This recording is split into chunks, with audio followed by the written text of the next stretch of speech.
How's How it are going? you? Good, good. It's going pretty great. I actually had to come to school this morning to help out my fellow teachers, but I do have some time, so we're good. No problem. Well, Alec, these are my two interpreters will be providing interpretation and accessibility for this podcast. Yeah, no, that's amazing. No, of course. It's a pleasure to meet you, Erica. Alec, welcome to the Cat Chat podcast. I appreciate you squeezing the time in your schedule to make a bench so we could talk about the latest movie that's premiering this weekend. No, it's my pleasure. I'm the grateful one to be on your podcast. How exciting is that? All right, so tell me before we get into the movies, how did you get into acting? Was acting something that you always wanted to do growing up? Yes, absolutely. I started acting when I was a kid, 3 years old. Any chance I got to be on stage, I was on stage. It helped me with my confidence. It helped me in so many different ways. But I didn't realize I could do it professionally until I was sort of halfway through university. So I studied something else. I studied biochemistry, and then at the end of it, I really miss acting. So I took an acting class and I fell in love again. And I was like, I have to figure out a way to do this. And so I did. In the last few years, I've been very lucky, and here we are now. Yeah, I've seen a couple of movies you've been in, like Combustion, The Christmas Letter, and some other Hmm. movies, but this one, a Machu Picchu Proposal, I look really forward to it because my father died of the family from South America. So when I saw Mm. the promo, I was like, I need to tell my family about this. Even though they're not really much into Hallmark, I was like, you have to watch it. I mean, I don't know how good of a movie it will be, but I'm probably sure it will be one of the really good movies to end Pat Ford in Love for Hallmark. The movie. So obviously I'm biased. I'm in it, and I want you to watch it. But let's just say in the preliminary watching, because we invite some people to watch it, and people who are generally not huge Hallmark fans love this film because it is really beautiful.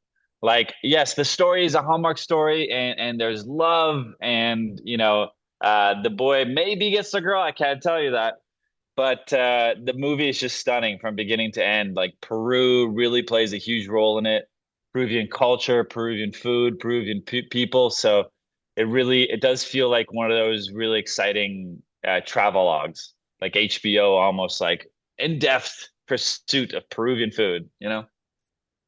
So, Alec, tell me what was it like working with Rhiannon Fish and the director Colin and that beautiful location. So please tell me about your experience of filming Machu Picchu Proposal. Obviously Rhiannon is the superstar. I had seen her before on film on TV through Hallmark films, but mostly through the show called The Hundred, which is a insanely popular show. And I was kind of nervous and excited to work with her. And this is my first time working with Colin, but it there was nothing to be nervous about because they are literally two of the sweetest people I've ever worked with. Colin's like 6'4", but he really is this like big teddy bear. Um, they're both extremely hardworking and very collaborative in their process. In the end of the day, it's all about making the best product we can with what we have. There's very little ego. They are incredibly dedicated professionals, and I was, very lucky to be under their leadership. Like, okay, like what is the I know we don't want to spoil the movie, but what is the general idea of the Machu Picchu proposal? From what I've read, we had a character try to help her brother to make this Hmm. fantastic proposal, and somehow she meets your character, and then who knows what will unfold. Yeah, that's a great summary. Yeah, exactly. So there's a really wonderful dynamic between Rhiannon has a twin brother, and the actor's name is Chris. And the two of them together is just like pure magic. They're so funny. The characters are both quite neurotic. And the way I come in, I'm not just some complete random person that comes in. The So Katie and Dan, so Dan played by Chris, his partner, played by Michelle, is a friend of mine. And I happen to be in Peru and I happen to be visiting my friend. And so I just kind of come along. But my spontaneity, my wildness kind of throws a wrench into the whole thing because I'm constantly, unbeknownst to me, it's all accidental. I'm constantly ruining their proposal situations. So it is a comedy as well. It's a rom-com, but it's hard on a comedy, and it's very, very funny. And I hope you have lots of laughs. Were there any challenges with filming? Because I know like a different country and South America, I believe, is like opposite from us. So like if it's hot up in North America or whatever in South America, more like cool, warm in the spring. So were there any challenges or upcoming obstacles in filming that movie? Yeah, so Peru is pretty close to the equator, so the temperatures kind of stay the same, but it was what they call, even though it's a southern, we shot it in December, and it was called their rainy season. And so the challenge was that it rained every day. Not all day. It wasn't like a Seattle rain. But it would rain heavily for 1 or 2 hours. So wherever we were, we'd have to stop everything, get in the bus, get all the camera equipment, and just wait for the rain to stop. It rained that day in Machu Picchu, right? We didn't have a trailer to go into, and so there's this photo I think I shared with me and the actor Michelle. We're just like underneath an umbrella, waiting for the rain to pass. So that was a challenge. The rain every day was a challenge. The altitude was a challenge. Cusco, the city of Cusco, is that one of the highest cities on this planet at like 25,000 feet. And so all of us kind of dealt with that differently. Some of our crew members had to be hospitalized. It affected my sleep. I couldn't sleep properly. And yeah, so those were the couple challenges that we had to face. And it's a summer movie, and we're in the mountains, so it's a little bit cold, but Hallmark's like pushing this as a summer movie, which makes sense. It's going to be July in a couple days. So as a result, some of the scenes, we have this pool scene, your sexy Hallmark pool scene, but it was really cold. We shot it in like 50-degree weather. So every time they yelled cut, they would come in with blankets and heaters. And so yeah, there's always a challenge here and there, but we embrace it. We go right through it.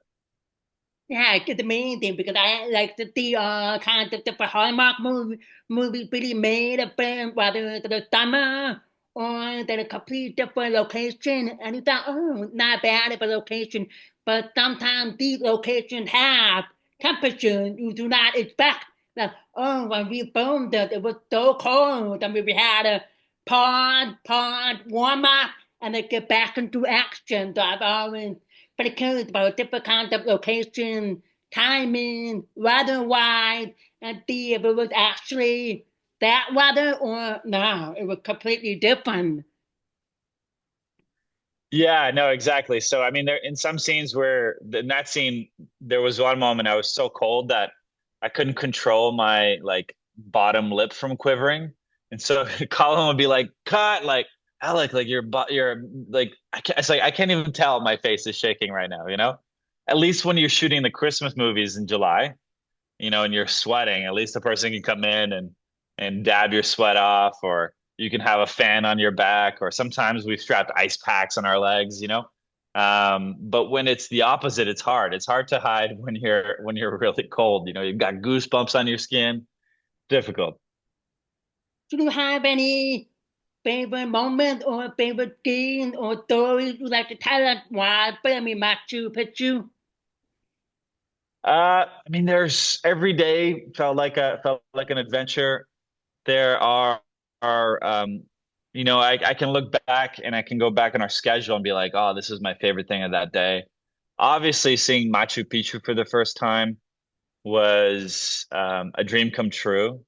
It was so we get in there, right? And we're allowed to be there from 6 a.m. till 6 p.m., which isn't very long to get all the scenes, but to shoot 12 scenes, it was going to be a really intense day. But this is once again, this is the rainy month, and we get there, and this is in a cloud forest, and we're at the lookout. And now we can see the photos, and even the poster of the film, you can see all of Machu Picchu. But when we got there, you couldn't see any of it. It was clouded in. It was like we're in the middle of this thick fog, and I could feel Colin, I could feel David, who's our producer, a wonderful producer. I could feel them being nervous because this is the movie. The movie's literally called Machu. If we can't see it, what's the point? An hour goes by, not a single thing. Brandon with his camera is like, all I see is white. And then all of a sudden, it was just magical that the clouds started to lift. And you'll see and the lighting is perfect. It almost looks like a sunset light, even though it was like 7 o'clock in the morning. The ending of the film, we have this shot, basically with Rhiannon and myself, and it's just absolutely stunning. And that day presented its own challenge. I mentioned that it rained, but the funniest thing, right? So when we shoot on location, we have to deal with sound and noise because it's not a closed set. We can't tell people to be quiet. You're in a plaza, people are talking, people come in, sirens, dogs. And the funniest thing is we're in the middle of Machu Picchu, we're shooting a scene, and all of a sudden we hear like a lawnmower, and we're like, we're in like, why are we hearing a lawnmower? This is like a problem for the city. Like, who is mowing the lawn in Machu Picchu? And it turned out, like at a distance, you could see someone with one of those weed hackers, just, doing some maintenance. But he was so far away. And so we had to call the Machu Picchu crew and be like, hey, can you get that guy to shut off the lawnmower? So yeah, that was quite funny when that happened. We just couldn't believe there's a lawnmower in Machu Picchu. Other than filming the location, were there any collaboration with the culture? Because I know sometimes there will be people around in a public place that you can't really close it, like you said, the Machu Picchu destination when obviously popular people will come over all over different. I mean, my family members, every time they go to Peru or South America, I've always Hmm. seen pictures of Machu Picchu, the Howard Hallmark able to walk around with that and have people as extras to be in the movie. So yeah, so on Machu Picchu, we weren't allowed to have any extras.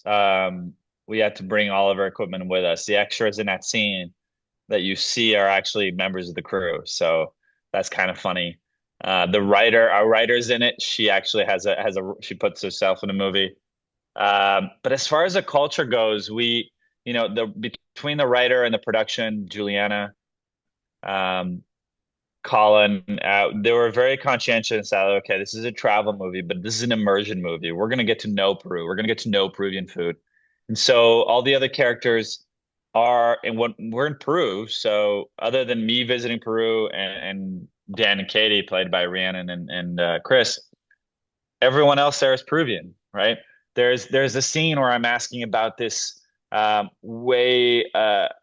like indigenous way of cooking in Peru called the pachamanca, and the person who teaches us is of indigenous descent in Peru.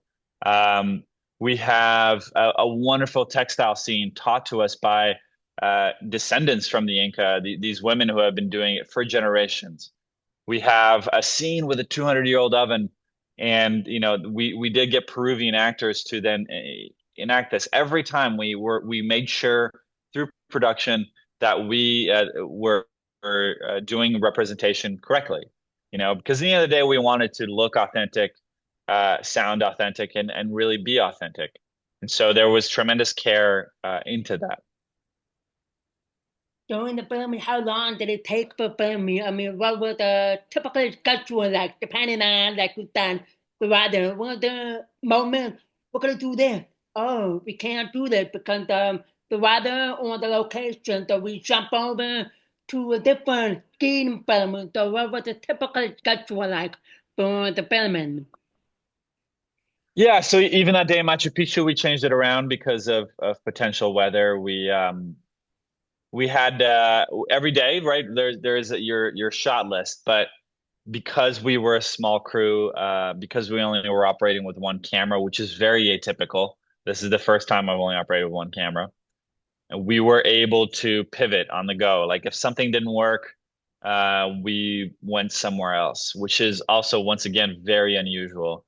But it allows for these like really beautiful things. Like there are all these scenes in the movies that weren't written in the film that weren't written into the film originally, right? There is this moment where a llama passes by him while he's really sad. Well, that just happened to happen in real life that we didn't schedule that llama to be there. And so there are all these spontaneous things that occur where we are able to move the camera around and execute and have it on a film. So in a sense, there is a challenge to having one camera, but it allows us the mobility, like you said, to shift things in case it starts to rain or not, if that makes any sense.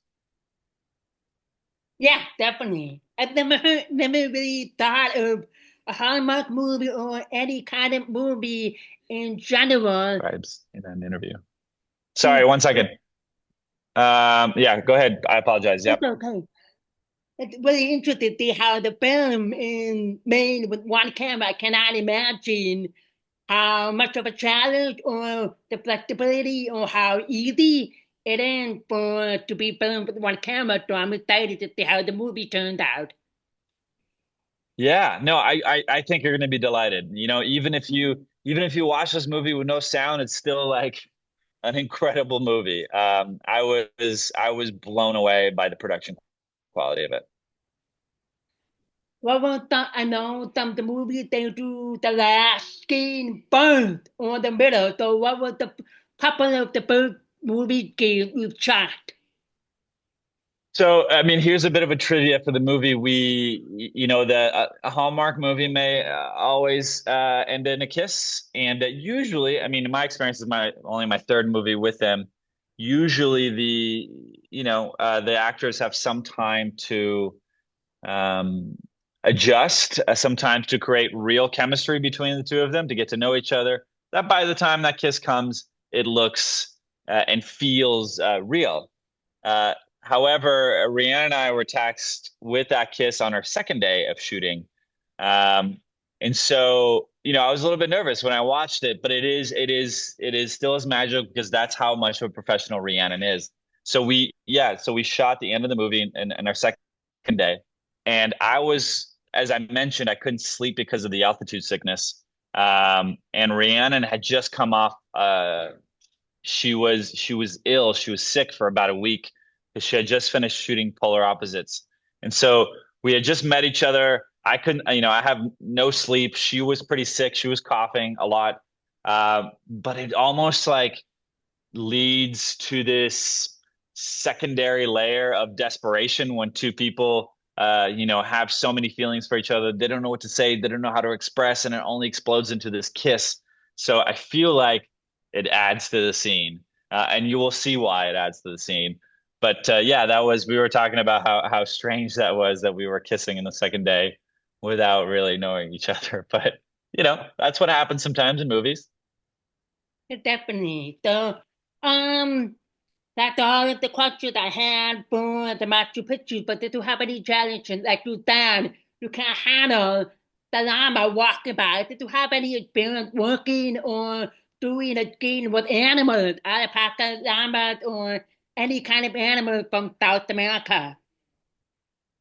Well, yeah, yes, we have an entire alpaca farm scene. These are wild alpacas. We had wranglers supposedly helping us, but they're not like horses. They don't really like to stay in one place, and so it was quite challenging. The Rhiannon's fear of the alpacas because her character's supposed to be a little bit terrified of them. They're legitimate. Rhiannon was not, and you know, because they get right close to you and they may or may not spit on your face. So you have to be very, very wary, even though they're the cutest looking animals. So we had some challenges shooting with them, but it was a real, real treat to be around those animals. Now you mentioned you filmed three movies with Hallmark. How was your experience with those three movies when you finally like entered into the world of Hallmark with Christmas with combustion of Christmas letter, and what was the other, what that other Un- movie, Christmas movie? Unwrapping Tina's story. It was on Hallmark Plus. It'll actually be Yeah, yeah. So tell me it's about the actually the first experience of when you movie. got into Hallmark. How did that happen with unwrapping Christmas and combustion of a Christmas letter? Yeah, so funnily enough, Unwrapping Christmas is going to be the first movie for Christmas in July. So this weekend is my movie, my Machu Picchu Proposal, and the weekend after is Unwrapping. So it's kind of interesting to have myself in back-to-back movies. And they're very, very different characters. Carlos is crazy, out of this world, and super fun. And then my other character in Unwrapping is this like serious dad. But so yeah, so I've done three lead roles. That's what I meant to say. And then I was in two other previous movies where I had smaller roles. My first one was a movie called something Benedict Stone, and then the other one was Christmas in July, Yes. Campfire Christmas. So it was, like I'm an actor here in Vancouver, and Hallmark does a ton of productions in Vancouver. So over the years, I've auditioned lots and lots and lots for Hallmark, and in my 20s, even my early 30s, I looked too young. Um, and so that's kind of the feedback I got from casting. Is like Alec is great, but he still looks like a young boy. We need like a strapping man to be in these lead roles. And I'm like, okay, I'm just gonna wait. And yeah, so eventually I got lucky enough to be in a role and a second role, and I had an audition for Unwrapping, and I struck gold, and I got it, and I had a wonderful experience on set. And immediately they called me up to work on Confessions of a Christmas Letter. So, hopefully the I know the Hallmark fans are some of the best people on this planet. They just want stories full of love and care, and I put my heart and soul into these stories. So hopefully they embrace me. I know they are already replete with wonderful actors like, your Tyler Hynes, your Andrew Walker, Chris McNally, who I know is a dear friend of mine. So if I could, continue to do these movies and if the Hallmark fandom approve of me, it'd mean the world to me.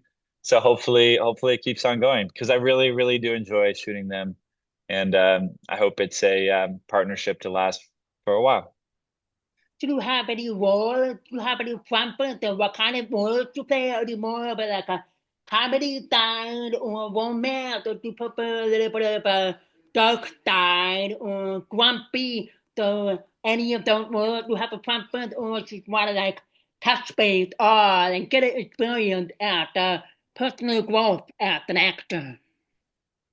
Yeah, so my favorite role is always my next role, to be honest. But yeah, I even in Hallmark, so that's like the really interesting thing. And I don't know if you'll watch both films, but you're gonna see a huge difference between, right. So my character in Confession of the Christmas Letter had an accent. I was Puerto Rican, right? And I was very reserved, and it was a comedy.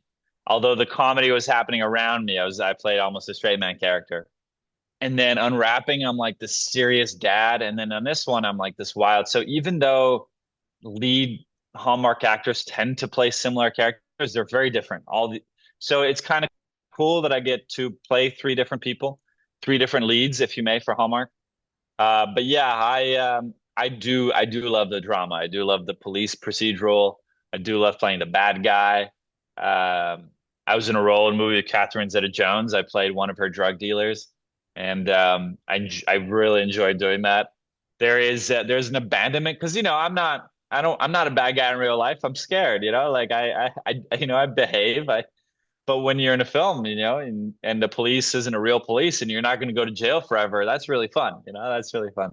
Or to get shot at, that's really fun. As long as it's in a movie. So yeah, I embrace all these roles. I'm really looking forward to maybe like a period piece role, something in the 1800s, just so I can wear a top hat and some frilly clothes. Like I would love to do that. Do you have any like any picture of any actors or actresses that you hope that you will have a chance to work with in a Hallmark movie in the future? So yeah, so there's a few Hallmark actors that I'm a huge fan of. I mean, I would love to just work with Rhiannon and Colin again in one of these travel films. You know, I have a special place in my heart for them. But I met Cindy Busby through the Unwrapping series, and she's so funny. I think being on set with her would be a hoot. And then Chris McNally from When Calls the Heart. I was in theater school with him a long time ago, and I think he's just a wonderful actor. I now would love to work with him as well. But generally speaking, I haven't. Everyone I've worked with within the Hallmark universe has been nothing but kind to me, from the actors to production. So any Hallmark project that's next, I'm sure will be a blast. Yeah. Um, I had a question in my mind. I'm trying to think like, what should you do for your downtime between filming? I know sometimes you will get a job here and then you walk in, not for a long time until you hear something. So what is your downtime like between filming or when you take it apart from acting? So yeah, so when I'm not filming or auditioning or doing any of that stuff, I'm gonna show you right now. So today, I got called in um, to help out a colleague of mine. So I teach high school. I teach high school science. So, but I substitute so I can do the film because sometimes I have to leave for 2 months. So today I'm in. It's the end of the school year. There are no students in the class today, so I'll show you the classroom. This is Um, a public high school here in Canada. Um, so I'm just helping some of the science teachers clean up their labs. So I yeah, that's what I do. I teach high school. High school science is my main teachable. I teach drama as well, and English. But yeah, that's what I do. I probably will keep doing this forever because I just really enjoy it. I didn't have to in the last few years, but I really, really do. And you know, the students get to know me because I know the teachers. I'm not just a sub that comes in and just, you know, they do busy work. I can actually teach. Like a couple weeks ago, I did a squid dissection. So yeah, that's how I stay busy. Uh, you know, teaching. I just love it. I love teaching, and I know you're a teacher too, right? yes, I'm a teacher. I teach, well, Yeah, I'm a Dapper Honey period teacher, so more of amazing. a resource teacher to support the Dapper Honey period kids in the classroom to be able to understand the concepts in the class, English, and people ask, what subject do you teach? I'm like, I don't really teach, but I re-teach all subjects. I'm an American Hmm. author, British author, biology, Hmm. chemistry, algebra, geometry, you name it. But there are a couple of classes I really enjoy, but I do not really enjoy math. And number one. Oh, But I I see. love Yeah, yeah. history, English, and a little bit more of a chemistry kind of thing for science. So yeah, but it's challenging. I've taught TikTok for maybe 12 years, but I started off in Oh, very cool. elementary. And then I moved over to high school. So I pretty much prefer high school over than the elementary kids. Yeah, yeah. Same here, same here. Give me apathy over energy. Yes, anytime, any day. Yeah. Yeah, that's amazing. That's so cool. Yeah. So you know what it's like, and if you're blessed with that teaching bug, you gotta have it. And I mean, what you do is so incredible. So, you know, thank you for doing that. Uh, I had another question about acting, but I can't think about trying to with the word. Have you ever turned down the word? I mean, where sometimes where do you draw the line? Because I know some actors have a preference, go for it, or they don't feel comfortable doing it. Anytime that you turn down a role or a script. I mean, no, I'm not. I haven't turned down. Sometimes I turn down auditions. Mainly if I can't, if I feel like I'm at a time crunch in my, I won't produce work that is commensurate to how hard I work. Uh, but generally speaking, I haven't gotten that role where I feel like, ugh, I feel a little bit icky about it because even like I said, even the bad guys, even like, you know, I haven't played any truly bad guy. I haven't played any serial killers, but I think in the end of the day, like even the really bad guys, if you approach them from a perspective of they think that they're doing the right thing, I think we can play them with some humanity. So no, I haven't really turned down any roles, but that's not to say I won't turn them down in the future. Ultimately, if the story is good, I think that's what it is. If the story is good, if it's written well, I will always be in it. The only time I think I would turn something down is if it was sort of poorly written. What next for you? Do you have any project in the upcoming one, or do you have anything you want to pursue as a dream, as a passion? Uh, no, I mean, there's some stuff in the works, but I'm not allowed to talk about it. I signed these things called NDAs, so we'll see some Hallmark stuff maybe, and yeah, yeah. There's some stuff, some stuff on the fire. I can't pull them out and show it to you just yet. Very good. Have you are you into book or are you into movie? What type of a person are you? Are you more of a movie person or a book person? I think I'm both. Yeah, I both enjoy the imaginative aspect of just sitting on a book um, by the fire, reading for 3, 4 hours without abandon. But how can I not? I'm in the movies. I got to watch them. So, I love a movie. Yeah, So same. I'm I a little love bit of the both. A movies. little I bit of both. read all the time. So I'm like updating all my pages. I'm reading. My friends are like, how do you read it so much? I'm like, it's my escape. I mean, I have two Yeah, kids. So I like to read. I like to go outside, do some running, and be with family. The movies, the kids are my escape. perfect. Perfect. Yeah, and there's something very relaxing about reading, about words on the page. Yeah. So. Do you have a dream? When it comes to acting, doesn't have to be Hallmark. It could be anything. You have a dream role that you really would like to play or portray. Not necessarily dream role, but dream people I'd like to work with. There's a very famous Spanish director called Almodovar, which I grew up with. I would love to be in one of his movies. There's a Mexican actor. His name is Gael Garcia Bernal. I would love to meet him and be in a movie with him. So they tend to be sort of more international based because I grew up internationally, and those are the movies that meant a lot to me as a kid. So yeah, putting it out there in the universe. Maybe one day I'll work with him. And then the other dream would be to voice maybe a Disney character of some sort, some funny, silly Disney character that then is immortalized forever as a voice. It's like Robin Williams. What a wonderful career! We're all gonna remember the genie in Aladdin. You know what I mean? So I think it's pretty cool. Definitely.